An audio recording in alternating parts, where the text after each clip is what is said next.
नमस्कार। सीमा कौशिक की कक्षा में आपका स्वागत है। आज की हिंदी कक्षा में हम पढ़ेंगे कक्षा छठी की हिंदी की पूरक पाठ्य पुस्तक बाल राम कथा से अध्याय सीता की खोज। बाल राम कथा वाल्मीकि रामायण पर आधारित है और इसके लेखक है मधुकर उपाध्याय जी। इस अध्याय के अंदर बताया गया है कि किस प्रकार जब कुटिया में सीता को ना पाकर राम दुखी होते हैं और जंगल में पशु पक्षियों से पेड़ पौधों से सीता के बारे में पूछते हैं और रास्ते में फिर उनको पक्षीराज जटायु मिलते हैं जो उन्हें बताते हैं कि किस प्रकार सीता को दक्षिण पश्चिम दिशा की ओर रावण लेकर गया है। और फिर आगे वो बढ़ते हैं सीता की खोज में और फिर उनका सामना राम और लक्ष्मण का सामना कबंध नाम के राक्षस से होता है और वो कबंध को भी हरा देते हैं। लेकिन कबंध मरते मरते उनसे प्रार्थना करता है कि उसका अंतिम संस्कार है वो राम के द्वारा किया जाए। और उसके बाद वो ये भी बताता है कि किस प्रकार से आप आगे बढ़ सकते हैं सीता की खोज में और सुग्रीव इसमें आपकी सहायता करेगा। जो वानरों का राजा सुग्रीव है वो आपकी सहायता करेगा जिसको उसके भाई ने निकाल दिया है राज्य से।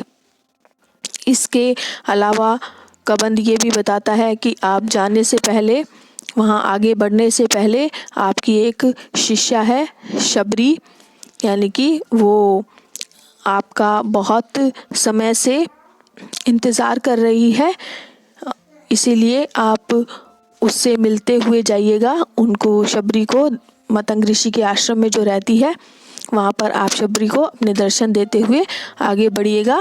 इस तरह ये सब बातें हम इस अध्याय के अंदर पढ़ेंगे। तो शुरू करते हैं हम सीता की खोज। राम के मन में कई प्रकार के प्रश्न थे, आशंकाएं थी। मारीच की माया उन्होंने देख ली थी, वह छल से उन्हें कुटिया से दूर ले आया था। अब क्या होगा, यही सोचते हुए वे कुटिया की ओर आगे बढ़े चले जा रहे थे। वापसी में एक पल भी विलंब नहीं करना चाहते थे। विलंब यानी कि देरी। लक्ष्मण को वे कुटी पर छोड़ आए थे सीता की रखवाली के लिए। अच्छा हो कि लक्ष्मण वही हो, मारीच की मायावी आवाज उन तक न पहुंची हो। राम ने सोचा सीता अकेली रही तो राक्षस उन्हें मार डालेंगे, खा जाएंगे। तभी उन्होंने पगडंडी से लक्ष्मण को आते देखा। पगडंडी यानी कि जो खेतों के बीच में पैरों से बनाया हुआ जो कच्चा रास्ता है जिस पर पैदल चलकर जाते हैं उसको पगडंडी बोला जाता है। वही हुआ जिसका राम को डर था। अनिष्ट की आशंका और बढ़ गई थी। अनिष्ट यानी कि गलत होने की अपशकुन की आशंका है वो और बढ़ गई थी। पता नहीं सीता किस हाल में होंगी, राक्षसों ने उन्हें मार डाला होगा, उठा ले गए होंगे। अकेली सीता दुष्ट राक्षसों के सामने क्या कर पाई होगी। कुटी छोड़कर आने पर वह लक्ष्मण से क्रुद्ध थे, यानी कि नाराज थे, क्रोधित थे कि लक्ष्मण सीता को अकेला छोड़कर क्यों आए हैं। उन्होंने क्रोध पर नियंत्रण रखा। लक्ष्मण का बायां हाथ जोर से पकड़ लिया। डर ने दोनों भाइयों को घेर लिया था। देवी सीता ने मुझे विवश कर दिया भ्राते, उनके कटु वचन मैं सहन नहीं कर सका।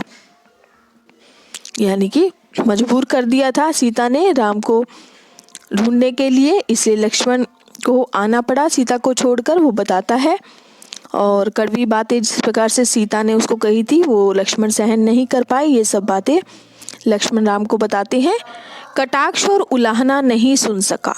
कटाक्ष यानी कि कड़वी जो बातें हैं जिससे किसी को दुख हो, ऐसी बातें। मैं जानता था कि आप सकुशल होंगे, आपकी सुरक्षा को लेकर मन में कोई संदेह नहीं था, तब भी मुझे कुटिया छोड़कर आना पड़ा, लक्ष्मण ने कहा। फिर राम कहते हैं ये तुमने अच्छा नहीं किया, तुमने मेरी आज्ञा का उल्लंघन नहीं करना चाहिए था। अब जल्दी चलो, मेरा मन चिंतित है। सीता न जाने किस हाल में होंगी, कैसे होंगी। मायावी राक्षसों का कोई ठिकाना नहीं है। राम ने चलने की गति और बढ़ा दी। कुटिया अभी दूर थी पर दिखाई पड़ने लगी थी। राम ने वहीं से पुकारा, सीते तुम कहाँ हो? जैसे कि उन्हें पता चल गया हो कि सीता आश्रम में नहीं है। कुटिया मौन रही। वहां से कोई उत्तर नहीं मिला। राम की बेचैनी बढ़ गई। उनकी एक आवाज पर कहीं से भी उपस्थित हो जाने वाली सीता वहां नहीं थी। अनुपस्थिति बोलती कैसे? राम की आवाज पेड़ों से टकराकर हवा में विलीन हो गई। विलीन हो गई मतलब कि खो गई, कुटिया के शून्य में समा गई। राम पुकारते रहे, उत्तर में उन्हें हर बार सन्नाटा ही मिला। चुप्पी हर ओर थी। हर दिन हवा में झूलने वाले पत्ते शांत थे। लताएं गुमसुम पड़ी हुई थी। चिड़ियों की चहक लुप्त थी। कुटिया के निकट घूमने वाले पशु पक्षी चुप खड़े थे। सब स्तब्ध। स्तब्ध यानी कि सब हैरान। राम भागते हुए आश्रम पहुंचे। कुटिया में जाकर देखा। सीते सीते पुकारते हुए उन्होंने आसपास की हर जगह देखी। पेड़ों झाड़ियों के पीछे गए, उन स्थानों की ओर भागे जहां सीता जा सकती थी। सीता का कहीं पता न था। शोक से व्याकुल राम रोने लगे। सीता से बिछुड़ना उनके लिए असहनीय आघात था। असहनीय आघात, आघात यानी कि जो सहन न हो ऐसा दुख।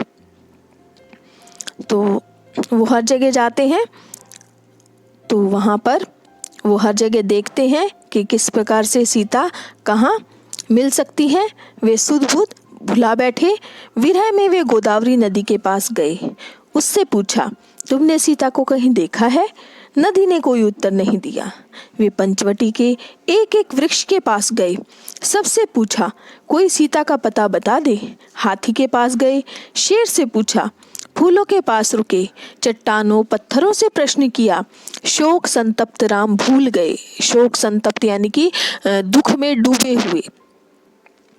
वो भूल गए कि चट्टानें नहीं बोलती, पेड़ पौधे बात नहीं करते, उनकी भाषा मौन है, उनके उत्तर भी मौन ही है। राम की मानसिक स्थिति विक्षिप्त जैसी थी। विक्षिप्त एक तरह से जिसको अपनी सुध बुध न हो, जो पागल की तरह हो जाता है, उसको कहते हैं। तो राम की जो मानसिक स्थिति है वो विक्षिप्त जैसी थी। एक बार उन्हें लगा कि सीता वहीं है, कुटिया के पास, अभी भागकर पेड़ के पीछे छिप गई है उन्हें खिजाने के लिए। मेरे साथ परिहास मत करो सीते। परिहास यानी कि मजाक। राम उस पेड़ की ओर दौड़ पड़े। वहां कोई नहीं था। वे निराश होकर पेड़ के नीचे बैठ गए। राम का दुख लक्ष्मण से देखा नहीं जा रहा था।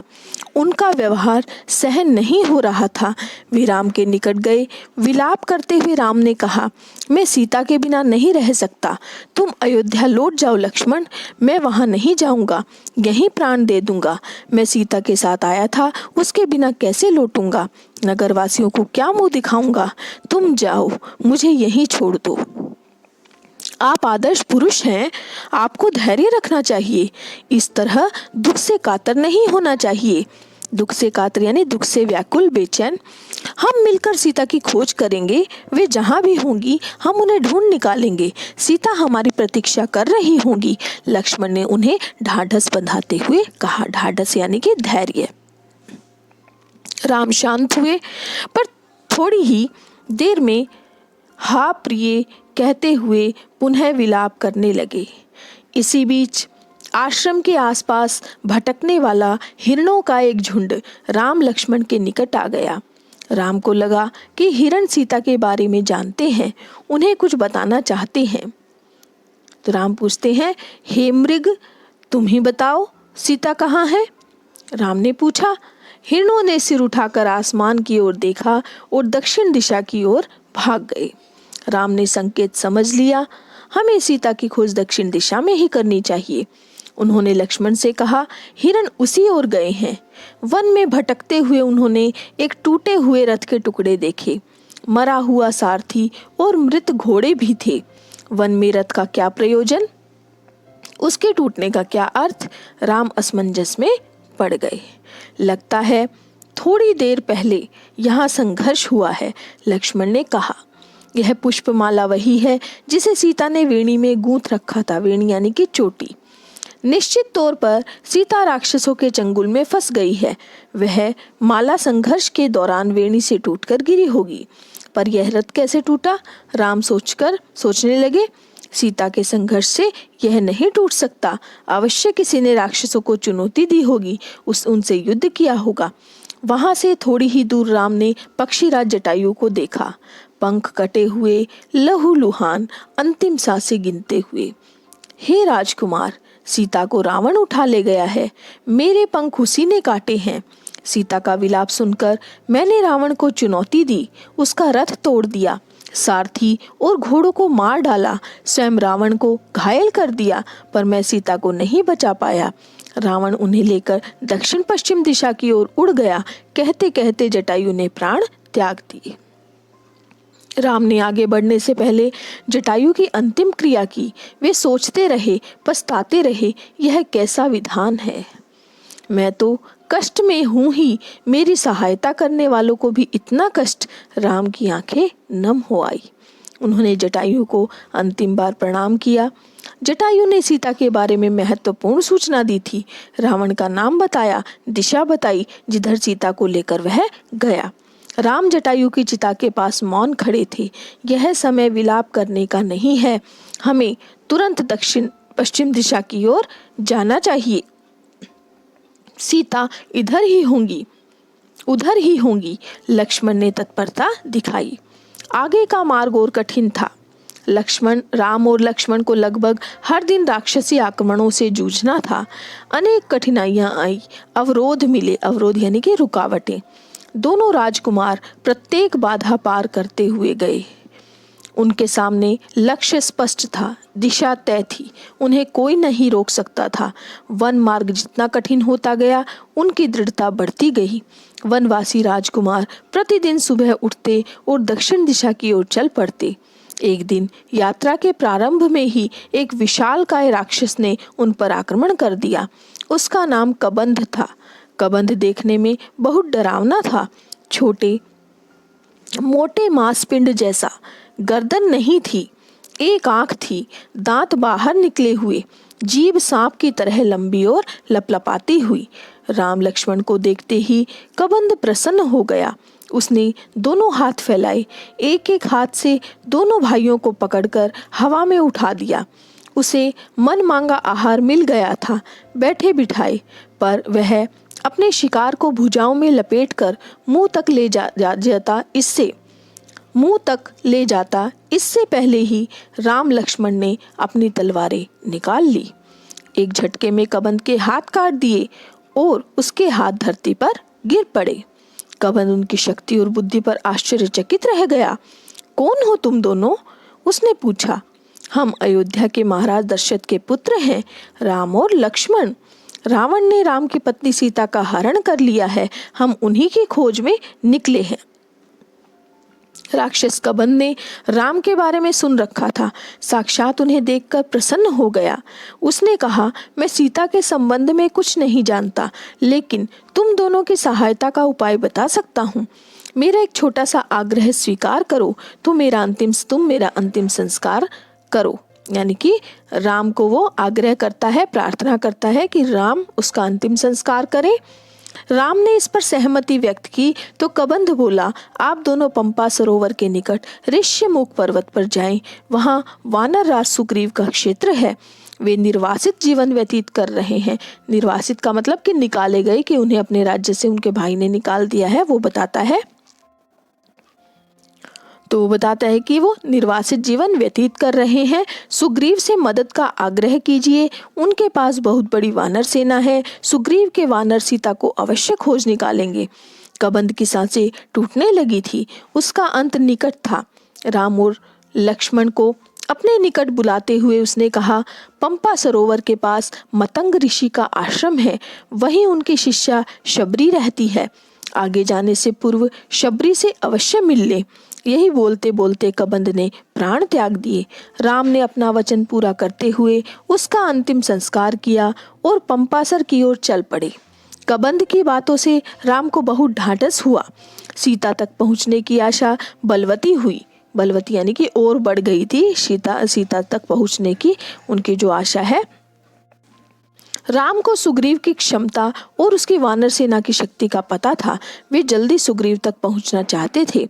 ऋष्यमुख पर्वत का रास्ता पंपा सरोवर होकर जाता था। पंपासर का प्राकृतिक सौंदर्य अद्भुत था। मतंग ऋषि का आश्रम उसी सरोवर के किनारे था। लता कुंज से घिरा हुआ सरोवर का पानी मीठा था। शबरी की कुटिया आश्रम में ही थी। वह ऋषि की शिष्या थी। उसकी आयु बहुत हो गई थी, जर्जर काया, लेकिन आंखें ठीक थी। हर पल राम की प्रतीक्षा में खुली हुई। ऋषि ने उन्हें बताया कि एक दिन राम आश्रम में अवश्य आएंगे और उससे मिलेंगे। राम को आश्रम में देखकर शबरी बहुत प्रसन्न हुई। उसकी आवभगत की, सेवा की, खाने को मीठे फल दिए, रहने की जगह दी। उसकी आंखें तृप्त हो गई। राम ने उससे सीता के संबंध में पूछा। आप सुग्रीव से मित्रता करिए, सीता की खोज में वह अवश्य सहायक होगा। उसके पास विलक्षण शक्ति वाले बंदर हैं। विलक्षण यानी कि अद्भुत शक्ति वाले। शबरी ने राम को आश्वस्त करते हुए ये बातें कहीं। अगले दिन राम ऋष्यमुख पर्वत चले गए। उनकी व्याकुलता और घट गई थी। मन की शांति लौट आई थी।